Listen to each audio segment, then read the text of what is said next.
사랑하는 여러분들, 오늘 말씀은 영으로 거듭난 사람이라는 묵직한 제목을 가지고서 영으로 거듭난 사람이 어떤 사람들인지를 여러분들과 함께 나눠보고자 합니다. 예수님의 십자가 대속의 죽음과 부활을 믿어서 회개함으로 거듭나기 전에 우리는 영적으로 죽은 존재였습니다. 죽었다는 것은 완전한 무능력의 상태를 의미합니다. 할 수 있는 것이 아무것도 없죠. 시체는 그냥 시체일 뿐입니다. 똑같이 나는 원래부터 죄인으로 태어났습니다. 그래서 생각하고 말하고 행동하는 모든 것이 사실은 죄입니다. 말씀드린 기억이 납니다마는 해적선에 타고 있는 요리사가 죄인이냐 이렇게 물어본다면 여러분 뭐라고 대답하실래요? 여러분, 문제는요, 해적선에서 그가 무엇을 하고 있느냐가 아니에요. 그가 해적선에 타고 있는 것 자체가 그가 죄인인 것입니다. 여러분, 우리 역시 죄인으로 태어났기 때문에 본질적으로 죄에 대한 인식이 거의 없습니다. 그래서 내가 행하는 것이 정말 죄인인가? 이것까지 죄라면은 그럼 나는 어떻게 해야 되는가? 이런 혼란 속에서 사실은 살고 있습니다. 제가 거의라고 말씀드렸는데요. 하나님은 우리를 하나님의 형상으로 만드셨습니다. 그런데 인간이 타락해서 죄인이 됨으로 말미암아 하나님의 형상이 완전히 왜곡되었어요. 그러나 하나님의 형상 자체가 사라지지는 않았습니다. 원래 하나님의 형상은 하나님의 이미지이기 때문에 하나님의 형상을 가지고 있는 인간은 하나님의 본성을 닮은 선을 행하게 되어 있습니다. 그런데 이게 왜곡되었으니까 인간은 선에 대한 의식을 거의 대부분 잃어버렸습니다. 하지만 사라지지 않았기 때문에 선에 대하여서 본성적 느낌은 가지고 있습니다. 이걸 우리는 흔히들 양심이라고 합니다. 선에 대한 본능적인 느낌에 따라서 옳고 그름을 희미하게 인식하는 양심이 남아있는 것이죠. 양심은 하나님의 형상의 흔적입니다. 양심을 다른 말로는 도덕성이라고 할 수 있겠지요. 인간은 제한적이긴 하지만 양심에 비추어서 무엇이 선한 행동인지를 분별할 수 있습니다. 예를 들어서 제가 유튜브에서 이렇게 본 기억이 납니다만은 어린아이의 유모차가 비탈길로 아마 엄마가 잠시 한눈을 팔았나 봐요.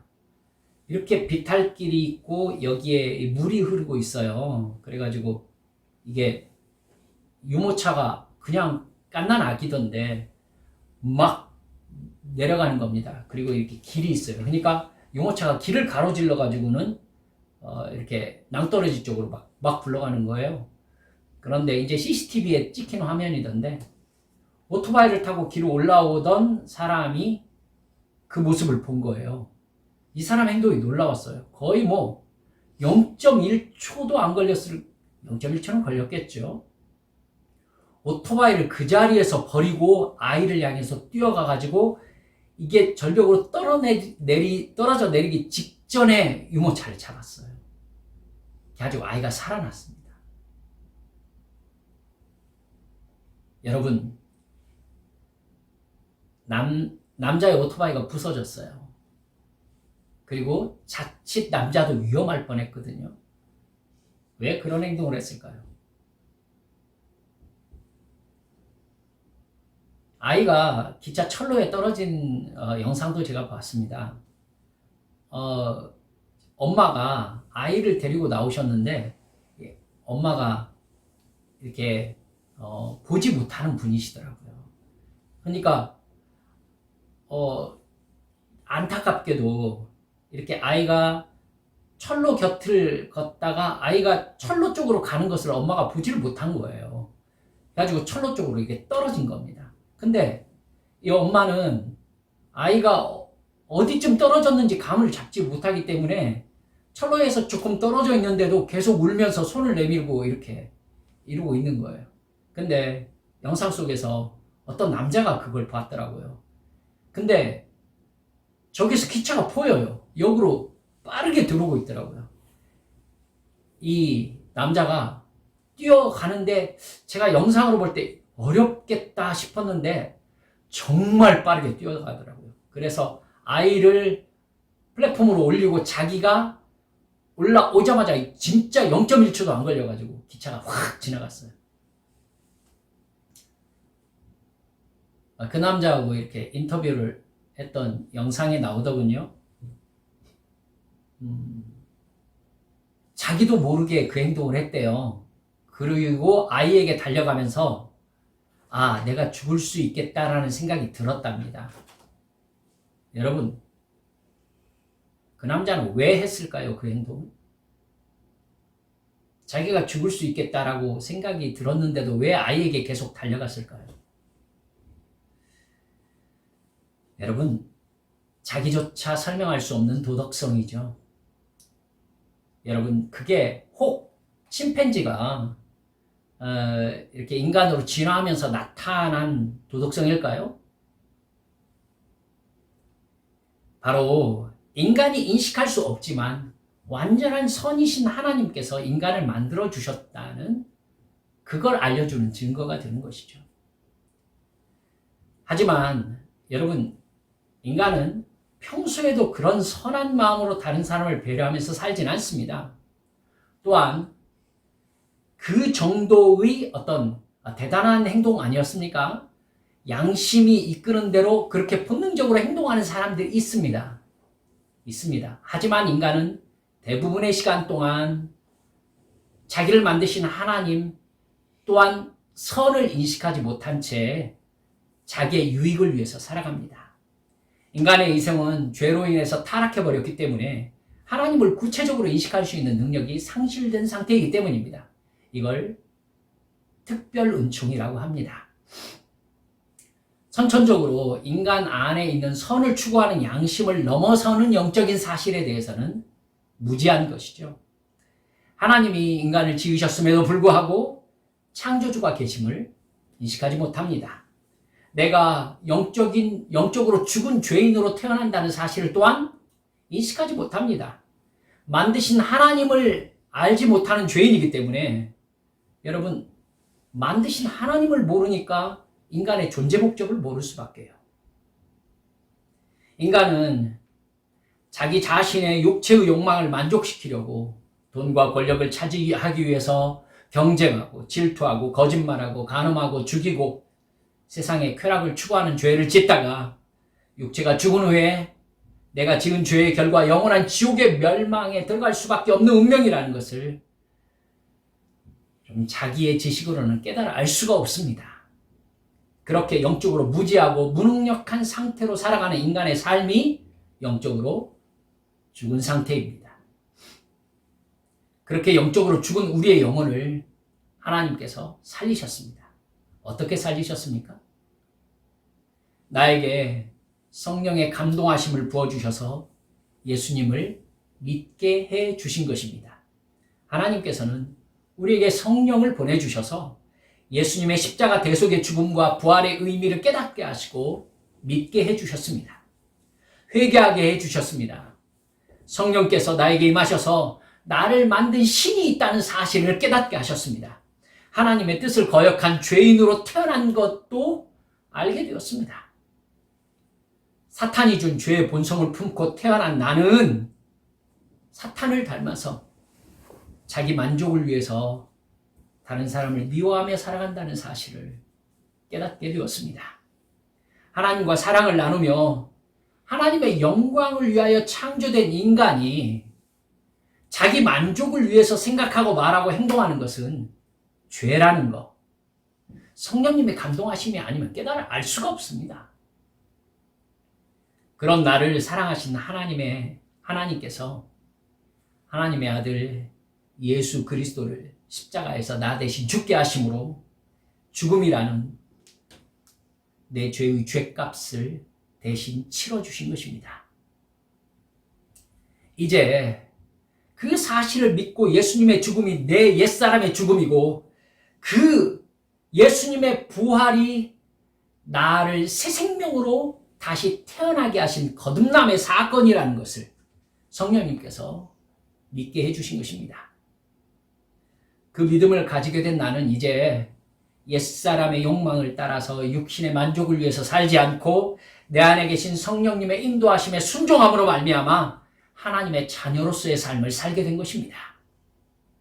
이것이 하나님께서 살리신 영혼의 증거입니다. 그 사람에게 성령님이 임하여 계신 것이죠. 그렇게 영적으로 살리심을 받아서 성령 충만함 속에서 예수님의 말씀에 순종하며 사는 사람은 이 세상에서 나를 구원하신 하나님의 사랑과 은혜에 순종이라는 믿음의 반응을 하면서 삽니다. 하나님과 사랑의 관계 안에서 살아가기 때문에 어떠한 상황 속에서도 하나님과의 사랑으로 인해서 가장 기본적인 행복과 기쁨이 있습니다. 가장 기본적이라고 말하는 것은요, 하나님께서 나를 구원하신 그 구원의 은혜에 대한 감격이 그 사람의 삶을 지배한다는 것입니다. 마치 아무리 가난하고 병든 사람일지라도 이 세상 사람들이 가지고 있는 것을 하나도 가지고 있지 못한다 할지라도 그 사람이 진정한 사랑에 빠지면 마음이 행복하고 기뻐지는 것과 비슷합니다. 나를 만드시고 구원하신 하나님을 인식하고 그 은혜에 감사하며 그 하나님께 예배와 찬송과 사랑 고백을 드릴 수 있다는 사실 자체가 행복한 거예요. 그에게는 하나님과의 관계에서 누리는 본질적인 기쁨과 행복, 감사가 있는 것입니다. 그의 관심은 하나님에게 있습니다. 마치 사랑에 빠진 사람들 가만히 보세요. 여러분도 경험하셨잖아요. 경험하지 않은 사람들은 굳이 그렇게 경험하려고 애쓸 필요는 없습니다만은 사랑에 빠진 사람들 먹든지 마시든지 무엇을 하든지 사랑하는 그 대상을 생각하는 것. 그게 사랑의 힘입니다. 일과가 끝나면 만나고 싶어하고 피곤한데도요. 만나면 했던 말 하고 또 하면서도 또다시 만나고 싶어하는 그러한 마음. 그 사람, 그렇게 하나님을 사랑하는 사람의 마음에는 늘 주님을 만나고 싶어하고 주님하고 이야기하고 싶어하고 주님의 사랑을 느끼고 싶어하는 열망이 있는 것입니다. 이게 내 안에 계신 성령께서 하나님을 인식하는 영적인 감각을 열어주신 상태입니다. 그렇기 때문에 성령님의 감동하심으로 하나님의 뜻이라고 판단되는 모든 일을 애써서 하려고 합니다. 무엇을 얻기 위해서가 아니라 그냥 하나님의 뜻이기 때문에 그냥 합니다. 그렇게 하나님의 말씀에 순종하는 것 자체가 즐겁고 행복합니다. 그 사람이 영으로 거듭나서 영으로 하나님과 교통하며 살아가는 영의 사람인 것입니다. 그 사람이 선을 행하는 것은 영으로 거듭난 하나님의 자녀로서 너무 당연합니다. 하나님의 은혜를 깨닫고 하나님의 사랑을 깨달은 사람으로서 당연한 영적인 반응인 것이죠. 그렇게 영으로 거듭난 사람은 성령님께서 감동하시면서 그 사람에게 죄를 깨닫게 해주십니다. 그리고 하나님의 뜻을 깨닫게 하십니다. 죄를 깨닫게 한다는 것은 반대의 의미도 함께 깨닫는다는 의미입니다. 이게 안 된다라는 것은 무엇이 되는지를 함께 깨달았다는 의미 아니겠습니까? 그러니까 죄를 깨달았다는 것은 하나님의 뜻을 함께 깨달았다는 의미인 것입니다. 죄를 회개한다는 것은 내가 무엇을 해야 되는지, 무엇을 해서는 안 되는지를 깨달았다는 뜻입니다. 그 사람은 성령님의 감동하심에 따라서 하나님께서 기뻐하시는 의를 행하기 시작합니다. 하나님을 예배하고 하나님께 기도하고 성경을 읽고 깨닫는 대로 순종하며 진정한 교회에 소속되기를 기뻐하고 그 교회를 통해서 복음을 전하는 삶을 살게 되는 겁니다. 그 사람이 죄와 사망의 감옥에서 자유롭게 된 거듭난 심령입니다. 그 속에서 사는 사람은 여러분 경험하셨을 것입니다. 예배가 행복합니다. 예배를 사모합니다. 그 사람이 하나님께 기도하는 건 시키지 않아도 되는 일입니다. 하나님을 사랑하니까요. 주님의 이름을 부르는 것이 그 사람에게 너무나 당연합니다. 그게 행복하니까요. 찬송을 들으면서 성령께서 주시는 구원의 기쁨과 감사와 감동을 느낍니다. 그렇게 죽는 날까지 우리의 마음이 변함없다면 얼마나 행복하겠습니까? 이게 하나님께서 우리의 삶에 여러분 홍해를 열어주신 사건입니다. 그러나 분명히 우리의 육체에는요, 죄의 본성이 새겨져 있어요. 여러분, 이 육체 안에 있는 본성 자체가 타락한 상태는 변하지 않은 거잖아요. 육체가 죽지 않는 이상 죄의 본성은 언제나 나를 지배하려고 합니다. 나의 생각과 말과 행동을 지배하려고 성령에 의해서 눌려있지만 이것이 내가 이 죄의 욕망을 끄집어낼 때에, 즉 성령께 순종하는 것보다 내 욕망에 순종하려고 할 때에 이것은 곧바로 옛날 상태로 돌아가서 나를 지배하려고 나에게 확 덤벼드는 것이죠. 우리의 옛사람의 본성은요, 끊임없이 육체의 욕심을 되살려 놓습니다. 여러분들이 이제 성경 읽으셨겠지만 이스라엘 백성들은 분명히 홍해를 건넌 다음에 의식주에 대해서 아무런 걱정을 할 필요가 없는 상황에 놓여졌습니다. 하늘에서 만나가 내려옵니다. 뿐만 아니라 메추라기도 떨어져요. 바위에서 물이 솟아나고 있습니다. 옷과 신발이 해지지 않습니다. 낮에는 구름 기둥으로 뜨거운 해를 가려주셨고 밤에는 불 기둥으로 하나님의 임재의 증거를 보여주셨습니다. 강제 노역을 당하면서 채찍질을 당하지 않아도 됩니다. 분명히 여러분 광야 생활이라는 것이 행복하진 않았을 거예요. 하지만 노예 생활하면서 매맞으면서 강제 노역에 시달리던 때와는 비교할 수 없을 만큼 자유로운 삶 아니겠습니까? 더구나 이 광야에서의 생활이 언제까지나 계속되는 것도 아니었어요. 가나안에 도착할 때까지만 지속되는 과도기적인 상황이었습니다. 그러나 이스라엘 백성들은 홍해를 건너자마자 끊임없이 광야가 싫다고 원망하고 불평하기 시작합니다. 만나가 실증난다고 말합니다. 이집트로 돌아가서 생선과 오이와 참외와 부추와 파와 마늘을 먹고 싶다고 울면서 하나님을 원망했습니다. 하나님을 섬기는 종교보다 금송아지를 섬기는 종교가 좋다고 했습니다. 오늘 성경 혹시 읽으셨습니까? 민수기 22장부터 보면 발람이 모압의 바알 숭배 의식에 이스라엘 지파장들을 초대합니다. 엄청난 사건이었죠. 민수기 22장. 그러자 이스라엘의 지파장들이 우르르 몰려가가지고 바알을 숭배하면서 신전 창기들과 성적 타락에 빠집니다. 이렇게 하나님의 엄청난 은혜를 받아도 인간은 하나님을 섬기거나 경배하거나 하나님을 사랑하려고 하지 않습니다. 이게 죄의 본성이에요. 바알 종교와 다른 세상의 여타 종교는 뭐라고 얘기하느냐면요. 네가 돈과 권력을 가져서 다른 사람 위에 올라서고 다른 사람보다 더 많이 가진 지배자가 되어서 네 욕망을 성취하라. 이렇게 복을 빌어주는 종교가 바알 종교를 비롯해서 세상의 모든 종교인 겁니다. 근데 하나님 뭐라고 하세요? 자기 만족을 위해서 생각하고 말하고 행동하려는 그러한 죄악의 자기 본성을 부인해야 된다.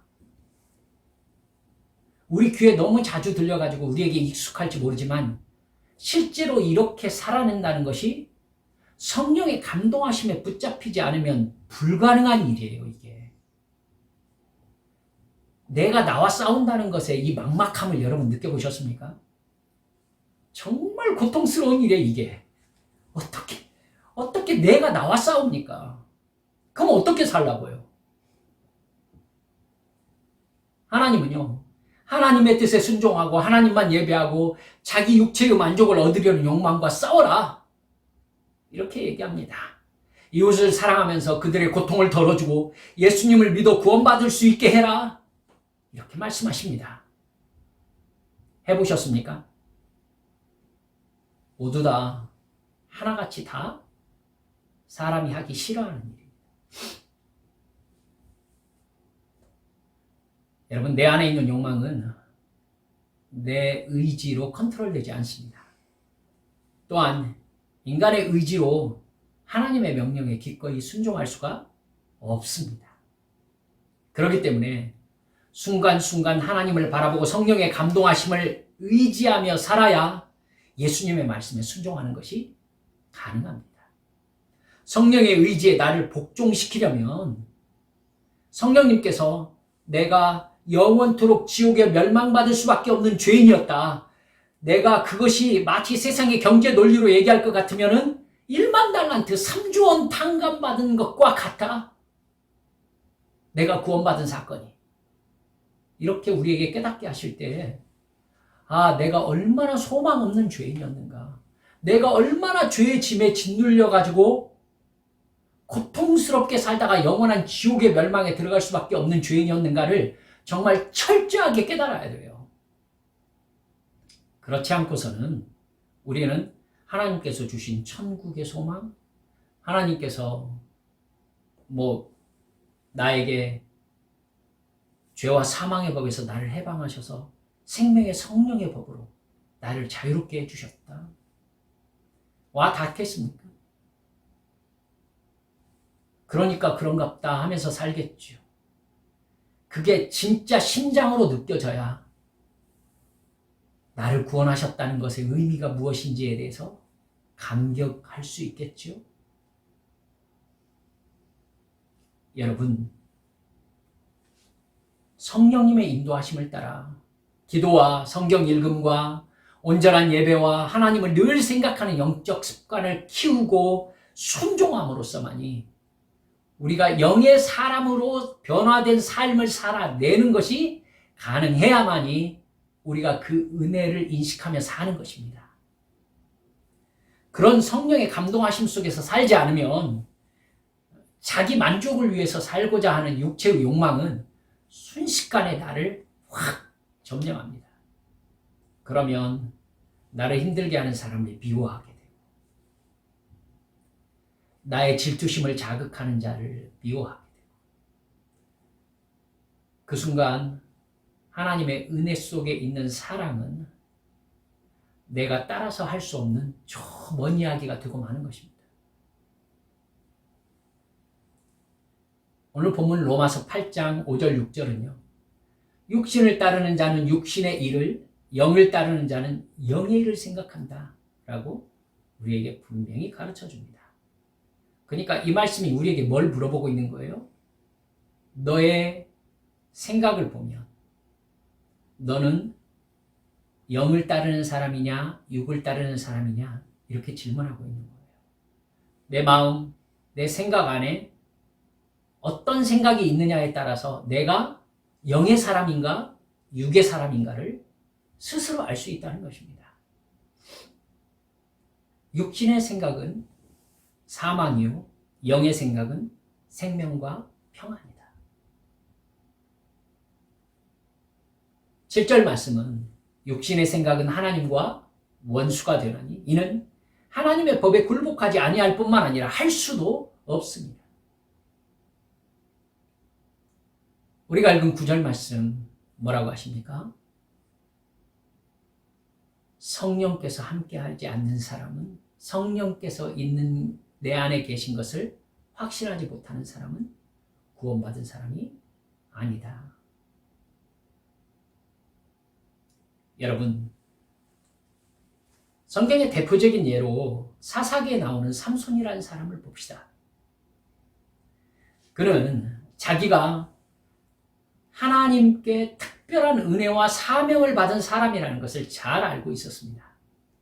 근데 삼손은 하나님의 뜻과 자기 욕망 사이에서 늘 갈등하는 인물로 나타납니다. 삼손은 하나님이 주신 힘을 자기 욕망을 위해서 사용하고 싶습니다. 초특급 미녀들에게 둘러싸여서 성적 만족을 누리며 살고 싶은 거예요. 다른 사람을 굴복시켜서 돈과 권력을 차지해가지고 지배자가 된 만족감을 누리고 싶은 겁니다.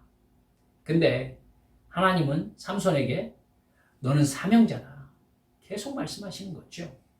네가 가진 힘은 이스라엘을 구원하게 하시려고 주신 도구다. 삼손은 그런 하나님의 말씀에 순종해야 되고 자기가 그 운명을 벗어날 수 없다는 것을 알아요. 모르는 게 아니라고요. 아는데 그게 싫은 겁니다. 하나님께 바쳐진 나실인이라는 사실을 이스라엘 백성들은 삼손의 외모만 보면 알 수 있잖아요. 머리가 치렁치렁 기니까요. 이 불편함을 벗어나고 싶은 블레셋으로 삼손은 자꾸 나가고 싶어요. 거기에서 그냥 다 잊어버리고 자기가 좋아하는 여자 만나서 자기 만족을 위해서 살고 싶습니다. 그러나 그곳에서 삼손은 누구에게도 사랑받지 못합니다. 그는 블레셋 여자를 사랑했지만 블레셋의 남자 여자들은 삼손을 늘 죽이려고만 했습니다. 삼손 주변에는 계속해서 불행한 일만 일어납니다. 삼손은 엄청난 힘을 가졌음에도 불구하고 하나님의 사명에 온전히 충성하지도 못했고 그렇다고 자기를 위해서 행복하게 살지도 못했습니다. 어쩌면 성경에서 하나님의 사명자로 일한 사람 중에 가장 불행한 죽음을 맞이한 사람 중에 하나가 아닐까 생각합니다. 삼손이 행복하게 살 수 있는 유일한 방법이 무엇이었습니까? 여러분 아시잖아요. 자기 육체의 욕망을 거절하고 자기에게 주어진 하나님의 사명에 충성하는 것이었습니다. 육신의 욕망이 이끄는 대로 살면 어떻게 되는지 하나님께서 여러 번 삼손에게 가르쳐 주셨잖아요. 자기 뜻대로 했더니 여러분 자기가 결혼한 여자 그리고 장인이 불태워 죽임을 당했어요. 그러면 자기 길을 하나님께서 막고 계시다는 것을 깨달았어야 되는 거 아닐까요? 즉 삼손은 몰라서 불순종한 것이 아니란 말입니다. 그러나 끝내 삼손은 자기 사명으로 돌아오지 않았습니다. 자기 육신의 만족을 포기하지 못했습니다.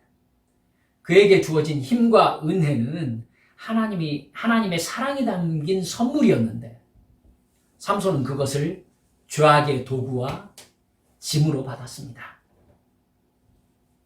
하나님을 사랑하는데 삼손이 실패한 것이죠. 그러자 그는 불행을 몰고 다니는 고통스러운 삶을 살고 말았습니다.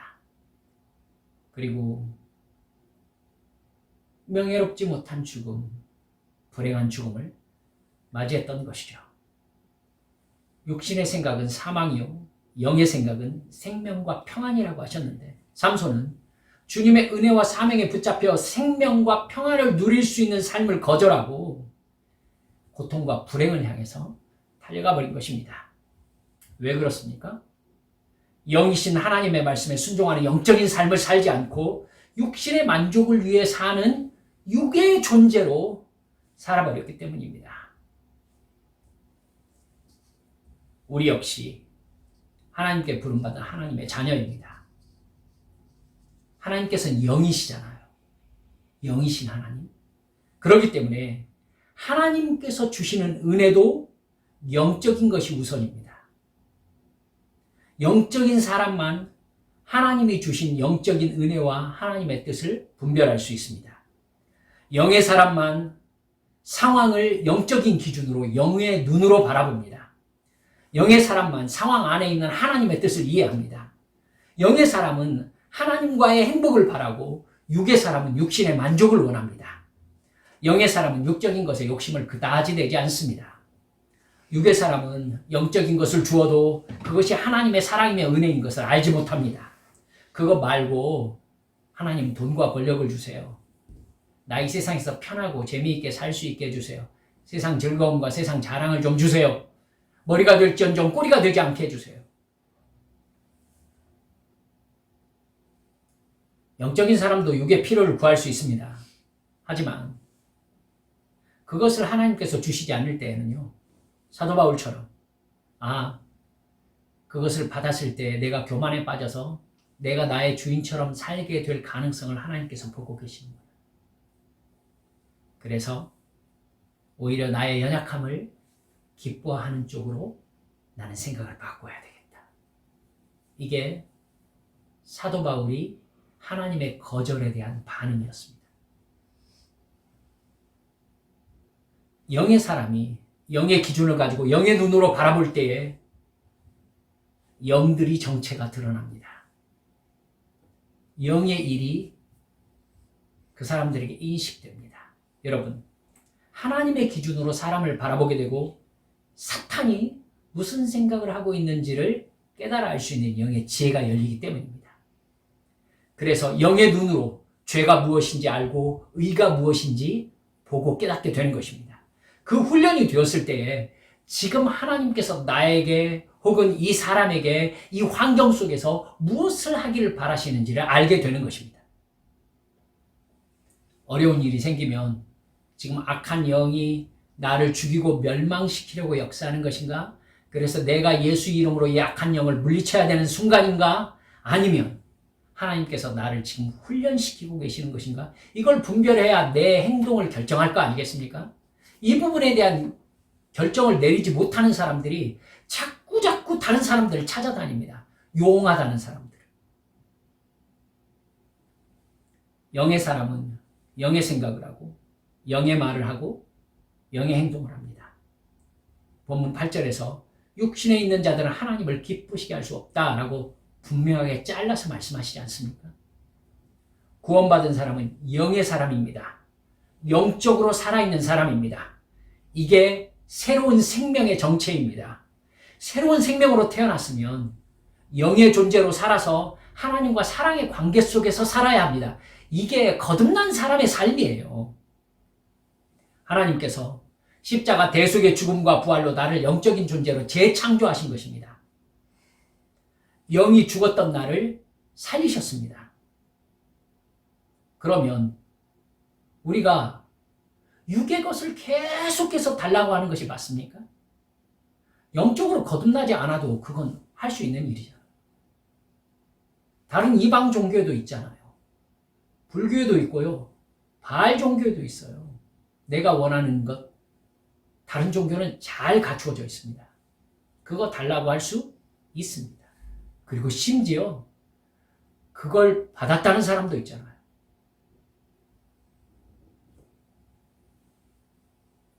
여러분, 영으로 거듭난 사람은요, 세상 사람들이 사는 것과 사는 방향이 달라요. 사는 방향이 다르다고.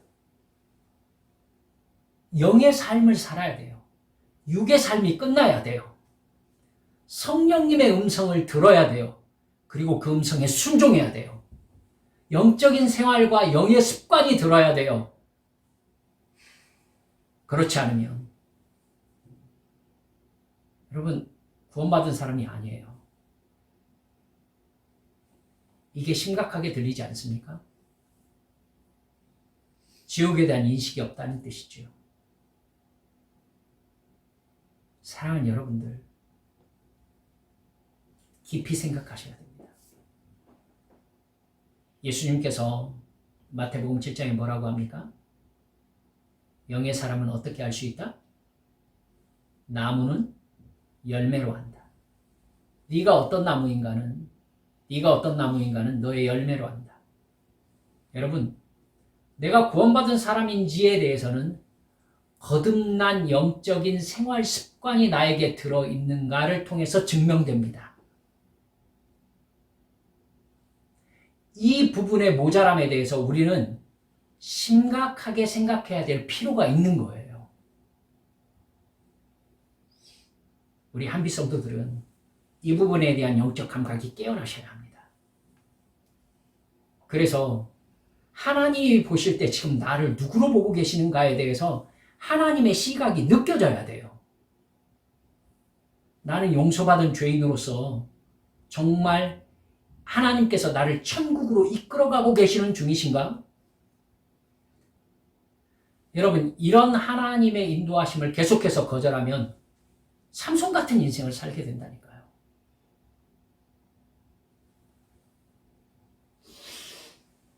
말씀을 맺습니다.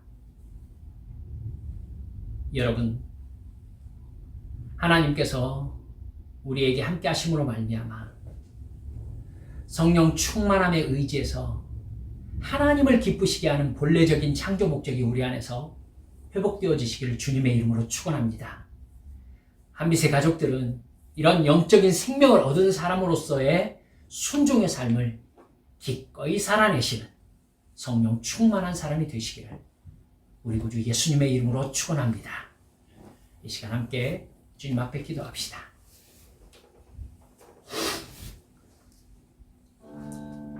여러분,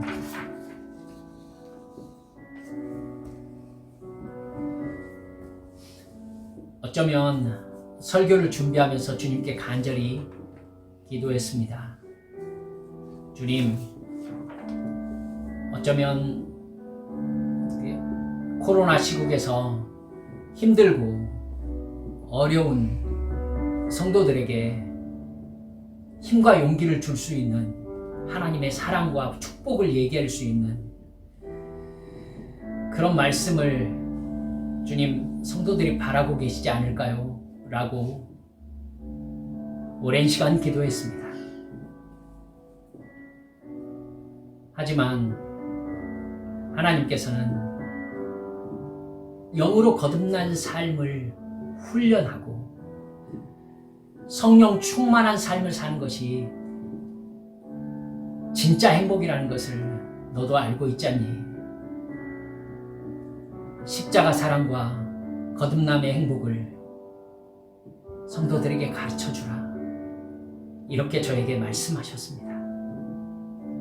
그것이 진짜 치유이고 그것이 진짜 기쁨이고 그것이 진짜 감사고 진짜 행복이기 때문입니다. 저는 그것을 믿습니다. 그리고 주님께서 그것을 믿는 사람에게 주시는 진정한 기쁨과 감사, 행복을 저는 믿습니다.